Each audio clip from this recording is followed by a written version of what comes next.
Hi everyone! In this video we are going to see one basic concept for programming that is related to variables and data types of variables. These concepts can be used in other languages, but we are going to focus in Python code, which is the language that we are going to use in this course. So, to be brief, in order to speak Python and to write code that can be understood by a computer, we need to define some kind of concepts and to follow some rules. But this is similar to any other language that you can speak. For example, you have words to represent some information such as articles, nouns, adjectives. You also have some structures in order to make sentences that has some sense and combining these words. And finally, you are able to create complex structures by combining some sentences in order to make your story. In this case, the Python code is quite similar.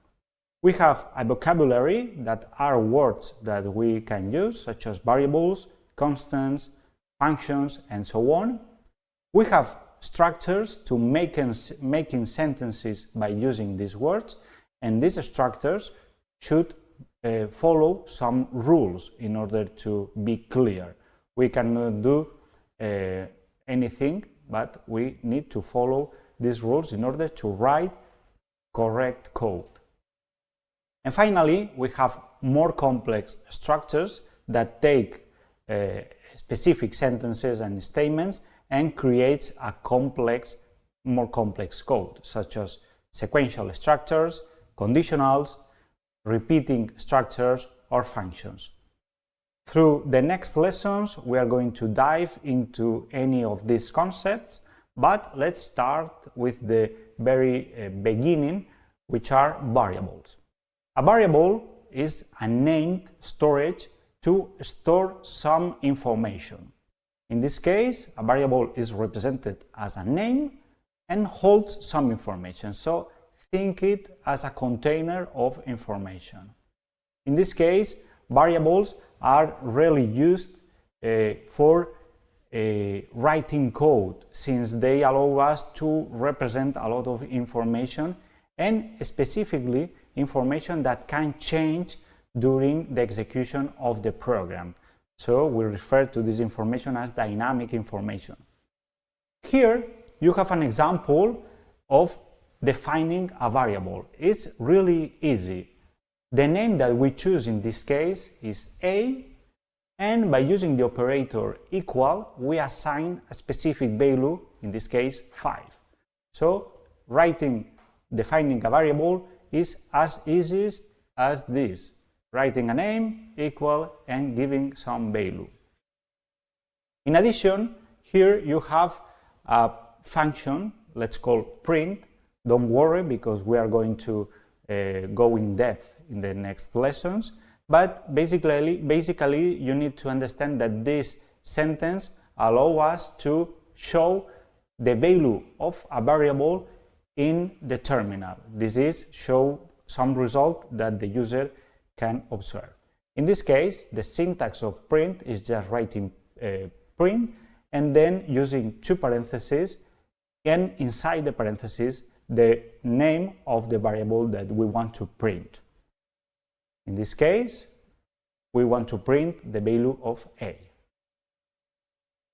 Variables must follow some kind of rules in order to be correct.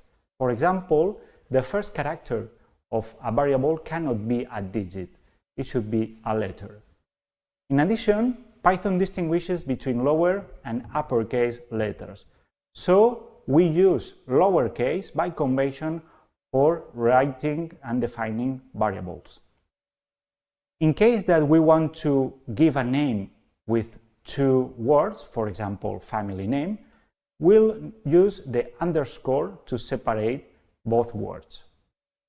And also, there are some words that cannot be used for naming variables, because this word has some meaning in Python. So we should not use these words. Finally, it's better to use variable names that can be understood. For example, instead of using A, B, and C, it's more easy to understand if we use units, price, and total. These are some conventions and some suggestions that you should follow in order to write Python code.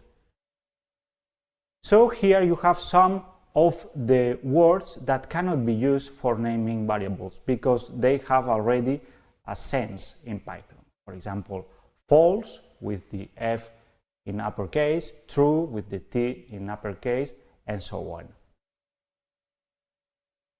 We have another concept related to variables that is constants.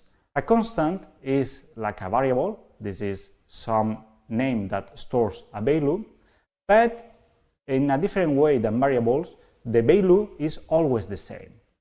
In this case, the value of light speed is not expected to change during the execution, so this is known as constant. The value of pi is also known as constant. Of course, we could change this value, but in order to make a difference between variables and constants, by convention, we use uppercase to define constants. So if other person reads our code, automatically we'll understand that these are constants and should not be changed. In addition, variables has associated some type related to the value. In the previous example, if we assign the 5 value, this type is an integer, since it's an integer value. But we can use other types, such as float, if we define real numbers, boolean, if we define true or false, or strings, if we define a sequence of characters. These are 4 of the most popular types that you can find in any language. Here you have some examples of defining the different data types. In this case, we define the variable a with value 5. Then we modify the value of the variable a by 5.5, which is type float. Then we modify again this value, assigning in this case a string. And finally, we modify the value assigning true, which is the boolean type. In this case, if we want to know which type is known by Python according to the variable, we need to print the type of this variable by following this syntax. In this case, this sentence will show us the type that is associated to the variable a at this point of the code. Sometimes we need to do some kind of conversion between types in order to work. We'll use this in the following lessons, but take into account that there are some, let's say, functions, such as these ones, that are used to convert one type to other. For example, this function converts some variable to an integer. We'll show some examples later in order to better understand what is explicit conversion.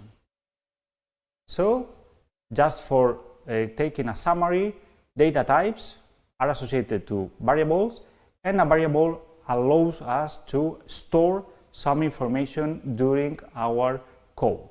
So, they are widely used for programming and are important to write Python code. Thanks for watching.